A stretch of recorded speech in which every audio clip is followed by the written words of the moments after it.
Religion offers solace, a sanctuary. It is a place where many find peace, a refuge from the chaos of the outside world. Within these sacred walls, individuals seek comfort, guidance, and a sense of belonging. The rituals, the prayers, the community all serve to uplift the spirit and provide a sense of purpose, a guiding light. But what happens when this light becomes distorted, twisted into a weapon of manipulation and control? When the very essence of faith is corrupted, turning a beacon of hope into a tool of fear? This perversion of religion can lead to devastating consequences, leaving individuals feeling trapped and powerless. When the very scriptures meant to inspire hope are used to justify abuse? The words that should bring comfort and guidance are instead wielded as instruments of control. Passages are cherry-picked, twisted, and taken out of context to serve the abuser's agenda, creating a toxic environment where questioning is forbidden and obedience is demanded. This is the insidious reality for countless individuals trapped within a web of religious coercion, where fear and silence become the tools of oppression. The abuser, often a figure of authority within the religious community, uses their position to instill fear, ensuring that their victims remain silent and compliant. The community, bound by a shared faith, may turn a blind eye, unwilling or unable to confront the truth. This exploration delves into the harrowing reality of religiously sanctioned abuse, focusing on the misuse of Old Testament scripture to justify physical violence. The abuser claims divine sanction for their actions, citing ancient texts to legitimize their cruelty. This manipulation of sacred scripture not only harms the victim but also distorts the true message of the faith. We will journey through the experience of a survivor, witnessing the subtle manipulation that escalates into overt abuse. Their story is a testament to the resilience of the human spirit, a beacon of hope for others who may be suffering in silence. Through their eyes, we will see the gradual erosion of their autonomy, the insidious ways in which their abuser tightened their grip, and the eventual breaking point that led to their escape. This is a call to awareness, a plea to recognize the signs and break the silence surrounding this often hidden form of abuse. By shining a light on these dark corners, we hope to empower others to speak out, to seek help, and to reclaim their lives. Together, we can challenge the misuse of faith and ensure that religion remains a source of comfort and strength, not a weapon of control and fear. Words hold immense power. They are the building blocks of communication, the tools we use to express our thoughts, emotions, and intentions. Every word we utter carries weight, and the impact of our words can be profound and far-reaching. They can heal, inspire, and uplift. A kind word at the right moment can mend a broken heart, a motivational speech can ignite a spark of hope, and a simple compliment can brighten someone's day. Words have the ability to bring people together, to foster understanding and compassion. They can also wound, manipulate, and control. Harsh words can leave deep scars. Manipulation through language can lead to confusion and mistrust. And controlling speech can strip away a person's sense of autonomy. The negative impact of words can be just as powerful as the positive. When wielded by individuals in positions of religious authority, words take on an even greater weight. Religious leaders have the power to shape the beliefs and actions of their followers through their interpretations of sacred texts. Their words can provide comfort and guidance, but they can also be used to manipulate and control. Their interpretations shaping the beliefs and actions of those who trust them. Followers often look to religious leaders for direction and meaning, placing immense trust in their words. This trust can be a source of great strength, but it also carries the potential for abuse. The Old Testament, with its ancient laws and pronouncements, is particularly susceptible to misuse. Its passages, written in a different time and context, can be taken out of context and used to justify harmful actions. The words meant to guide and teach can be twisted to serve the purposes of those seeking power and control.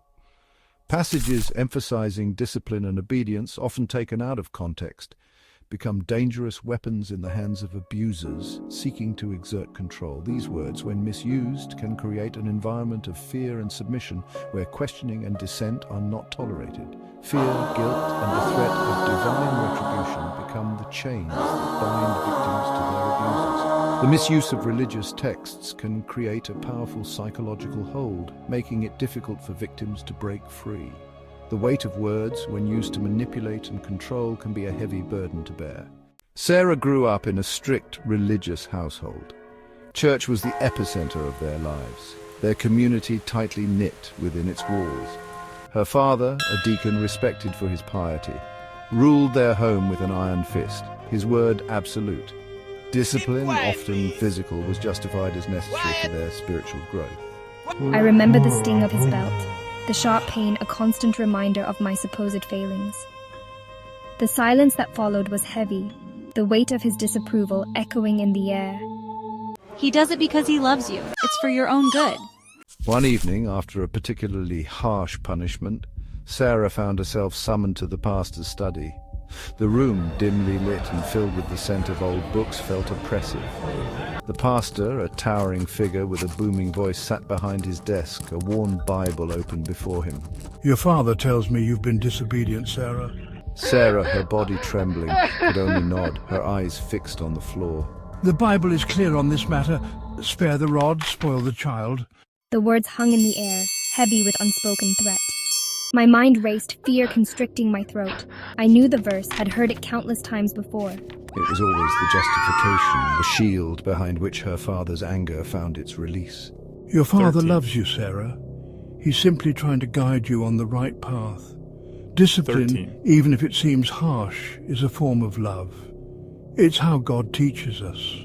His words, laced with scripture and delivered with an air of authority, settled over Sarah like a shroud, smothering her burgeoning doubts. Section 6. The Discipline Escalates. As I grew older, the discipline escalated. What began as spankings became beatings, leaving me bruised and broken. Her father, emboldened by the tacit approval of their religious community, saw himself as a righteous man carrying out God's will. The silence within our home became suffocating. I learned to hide my pain, to wear a mask of obedience. I questioned my own worth, my spirit slowly eroding under the weight of my father's twisted interpretation of faith. Section 7. Breaking the Silence. The cycle of abuse continued until, finally finding my voice, I confided in a trusted teacher. The teacher, recognizing the signs of abuse, reported Sarah's situation to the authorities. The revelation sent shockwaves through their community, many refusing to believe the accusations against a man so outwardly devout. Breaking free from the grip of religious abuse is a long and arduous journey. The scars, both physical and emotional, run deep, but with support and understanding, survivors can begin to heal, to reclaim their faith and their lives. Section 8. Finding hope and help. There are resources available for those trapped in the shadows of religious abuse. Organizations like the National Domestic Violence Hotline at 1-800-799-7233 and Child Help USA at 1-800-422-4453 offer confidential support and guidance. Remember, you are not alone. Reaching out for help is not a sign of weakness, but of strength. It is the first step towards reclaiming your life and finding healing. Section 9. Reclaiming faith, reclaiming life. The misuse of religion to justify abuse is a betrayal of its core tenets of love, compassion, and empathy. When faith is twisted to serve the purposes of control and harm, it not only damages the individual but also tarnishes the very essence of what it means to believe. This misuse can lead to a profound sense of betrayal and loss, leaving individuals feeling isolated and abandoned by the very community that was supposed to offer support and solace. It is essential to remember that true faith empowers, uplifts, and sets free, never enslaving or inflicting harm. Genuine faith is a beacon of hope, a source of strength that encourages personal growth and fosters a sense of belonging. It is about building bridges, not walls, about healing wounds, not inflicting them. True faith is a journey towards enlightenment, where love and compassion are the guiding principles. For survivors of religious abuse, the journey to healing is a testament to their resilience and strength. Each step they take towards recovery is a victory over the darkness that once overshadowed their lives. Their courage to confront their past and seek a brighter future is an inspiration to others who may be struggling in silence. Healing is not a linear process, but a path filled with both challenges and triumphs. By sharing their stories, they shine a light into the darkness, offering hope and empowering others to break free from the chains of abuse. Their voices echo the truth that no one is alone in their suffering and that there is a community ready to offer support and understanding. These stories are not just tales of pain, but also of resilience, hope, and the unyielding human spirit. Their voices are a powerful reminder that faith, when rightly understood, can be a source of healing, strength, and liberation. It is a call to return to the core values of love, empathy, and compassion. In reclaiming their faith, survivors also reclaim their lives, finding new purpose and meaning. They remind us all that true faith is about lifting each other up, supporting one another, and walking together towards a brighter, more compassionate future.